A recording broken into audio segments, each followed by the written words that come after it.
Good morning. Today I've been thinking about a beautiful passage. It's too long for me to talk in detail about it, but if you read it this morning, the Lord will speak to you with one or other of the verses contained in it. It's in Isaiah 40. Well, the whole chapter is wonderful, isn't it? Comfort, comfort my people. But it's the end of the chapter from verse 27 when it says, "Why do you say, O Jacob, and speak, O Israel?"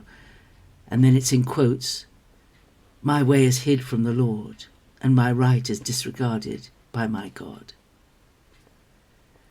There's this question. He's saying to God's people, why do you say, "Has God forgotten me?" Why do you say, "God doesn't know what I'm doing. He doesn't see what I'm doing. He's not interested in me and my situation"? Why are the good things that I do ignored by God, and he lets things... This question... And the answer, Isaiah says, have you not known? Have you not heard? The Lord is the everlasting God, the creator of the ends of the earth. He doesn't faint or grow weary. His understanding is unsearchable. So he's saying to this person, these people who say, doesn't God see? Hasn't he? He's not going to notice what I'm doing. I can do what I like. He's not going to be looking at me. And even when I do well, why would God look at me? And Isaiah says, don't you know? He's the one who created the entire world. He's the one who made everything. He's the everlasting God. He doesn't get tired. He doesn't get busy. He doesn't get overworked. His understanding is unsearchable. You know, we're never going to understand God and his ways. But one thing we can know is that he is the source of all the strength and power that we need to run the race that we're engaged in as Christians. He is the one. He is our source. He is the one. He knows where we are. He knows what's going on in our life. And he's with us. And the passage goes on to say, he gives power to the faint. That's verse 29, Isaiah 40. He gives power to the faint.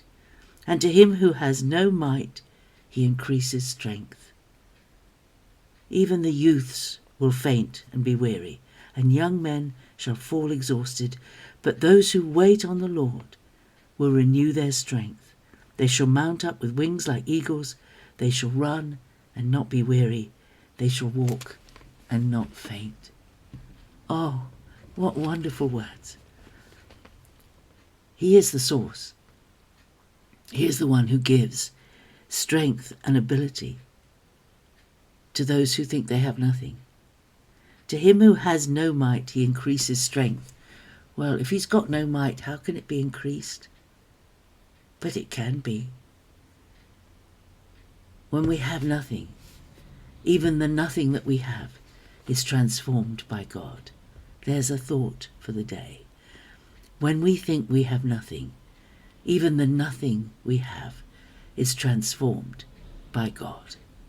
You may think that what you have is not even worth considering, and that God couldn't possibly do anything through you or with you. You've nothing to offer him. Well, if you offer him the nothing that you have, then he'll turn that nothing into something. He'll take hold of that nothing and transform it and increase it. And you will do things you never dreamt you could do. That's what this passage is all about. That God, there's a sense in which God doesn't need us. Well, a very real sense in which he doesn't need us. He made everything. Why would he need us? But he's arranged things in such a way that he chooses to use us to extend his kingdom. He chooses to work through us. He didn't have to. He could have done it all himself. But he shares. He's a sharer. Talking about it the other day, about giving. But God is one who shares his riches. He doesn't hoard, he shares. And he shares his vision, his thinking with his friends. Jesus said, I call you friends. God chooses to relate to us. The one who is the everlasting God, the creator of the ends of the earth. He does not faint or grow weary. His understanding is unsearchable. So when we don't understand, we can ask him to teach us and show us and help us. And he will. He is the great resource for everything that we need.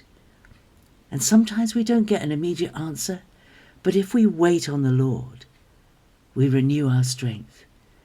If we let God lead rather than running ahead of him, if we let God lead and we follow, then we will mount up with wings as eagles.